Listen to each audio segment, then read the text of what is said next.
एक महीने से जो बरसात से और बाढ़ से जो लोगों के हालात हुए हैं, उसमें बहुत से परिवार ऐसे हालात में चले गए, उनके लिए जीवन काटना एक बहुत बड़ा संघर्ष हो गया है।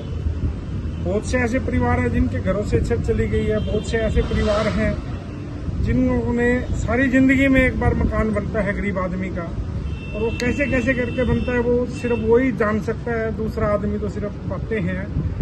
तो उन घरों के लिए हमने घोषणा की थी कि भाई जिन भाइयों की छत कच्ची थी और अगर वो किसी कारण से गिर गई है तो उनके लिए हम जो भी हमारे से होगी उसकी मरम्मत करा के, उसको ठीक करा के, जो भी आशियाना परमपिता परमात्मा हमारे जुम्मे लगाएगा हम करेंगे।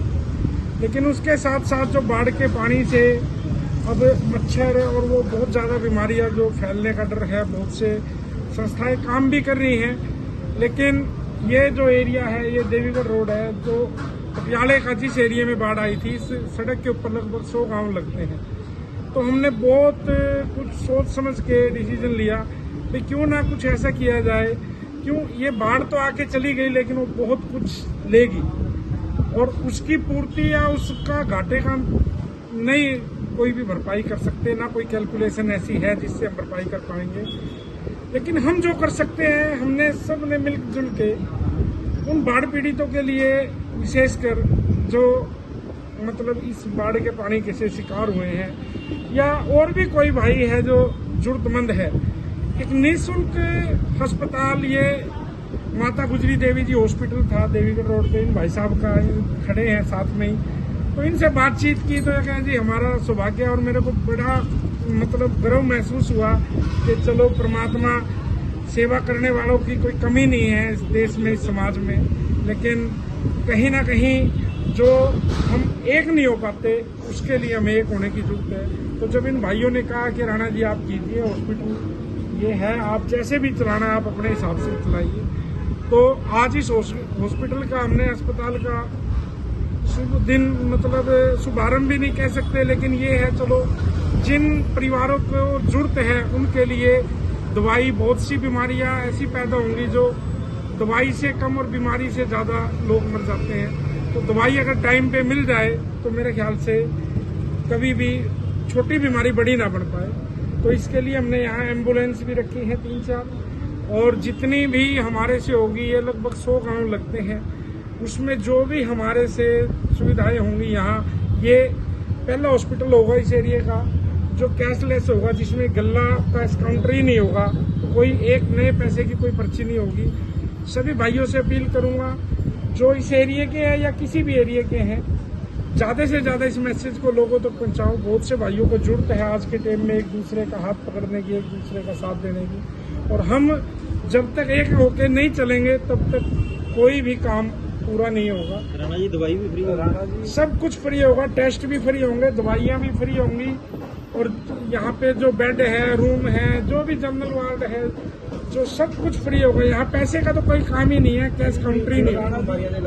100 पिंड जुड़े हुए हैं ते हस्पताल के डॉक्टर किन्ने ने, बेड किन्ने ने, उसके होर सुविधा भाई जी उसी के हिसाब से जैसी भी रिक्वायरमेंट रहेगी उसको व्यवस्था को बढ़ाया जाएगा। लेकिन यहाँ पे इस टाइम लगभग हमारे पास 30 से 40 पेशेंट एडमिट भी हो सकते हैं, 30 से 40 बेड की व्यवस्था हो जाएगी, और डॉक्टर लेडीज के लिए भी होगा, जेंट्स के लिए भी और बच्चों के लिए भी। जो भी व्यवस्था होगी मैं सदा उसके लिए तैयार हूं, और आप भाइयों के सहयोग से ही सब कुछ संभव है। किहड़ी बीमारियों वास्ते किहड़े डॉक्टर तुसीं बिठाए जी? ये एक बेसिक बीमारियां जो मतलब एक ओपीडी की बीमारियां होती हैं, क्यों बीमारियों की तो कोई लिमिट ही नहीं है। आजकल शरीर ऐसे हो चुके हैं, खान पान ऐसे हो चुके हैं, जो बड़ी बीमारियां वो पॉसिबल नहीं है, लेकिन जो छोटी बेसिक बीमारियां होती हैं जो शुरुआत में ही रोकी जाए तो शायद बड़ी भी नहीं होती फिर बीमारी, तो उन बीमारियों के लिए फ्री अस्पताल का आज उद्घाटन किया है। Rana ji ambulance golden hotel वालों ट्रस्ट वालों भाई जी एक हमारे भाई हैं गुरदीप जी यूएसए से, उनसे मैंने उनका मैसेज आया भाई राणा जी कई दिनों से एम्बुलेंस हमारे पास ही है, एक एम्बुलेंस उनसे आई है और 3 एम्बुलेंस हमने अपने खुद की तैयार की। ये जी सर्व धर्म सेवा फाउंडेशन बनाई गई है, किस वास्ते किहड़े बंदे ने मिलकर बनाई जी? कौन भाई जी इसमें सर्व धर्म सभी धर्म मिल गए हैं, और इसमें अब मेरे को मतलब ज्यादा तो उसके बारे में नहीं बताना आता, लेकिन मेरी कोशिश है कि हे परमपिता परमात्मा, जिस लायक आपने बनाया है, देखो विचारों की लड़ाई है इस समाज में, धरती के ऊपर सिर्फ विचारों की लड़ाई है। कोई आदमी अपने लिए जीता है, कोई दूसरों के लिए जीता है, लेकिन अच्छे लोगों की कोई कमी नहीं है। हम सभी भाइयों से अपील करेंगे, एक दूसरे का हाथ पकड़ के हमारा साथ दीजिए। मेरी कोशिश है कि हर गांव से 8 से 10 भाई आके मिले हमें। ये बाढ़ की लड़ाई नहीं है, ये तो अगले साल फिर आ सकती है। ये लड़ाई है एक दूसरे को सहारा देने की। जब तक हम एक दूसरे का दर्द नहीं समझेंगे, पता नहीं कितने गांव में कितनी बेटियां ऐसी रह जाती हैं जो टाइम पे शादी नहीं हो पाती। एक माँ बाप के लिए बेटियां बोझ बन जाती हैं। पता नहीं कितने परिवार ऐसे हैं जो घर से बेघर हो चुके हैं इसमें। पता नहीं कितने बहनें ऐसी हैं जो अपने भाइयों को बाहर भेजते हैं काम के लिए। तो लड़ाइयाँ बहुत है, लेकिन हमने जो आज की लड़ाई है, लड़ाई कह लो उसको या एक चेतना कह लो, हमने उसको सहारा देके एक दूसरे का साथ देना है। और बहुत अच्छे से मेरे को उम्मीद है। ऐसा है जी, ਸਾਰੇ ਵੀਰਾਂ ਨੂੰ ਹੈਰਾਨੀ ਹੋ ਰਹੀ ਹੋਏਗੀ ਕਿ ਰਾਮ ਸਿੰਘ ਰਾਣਾ ਜੀ ਨੇ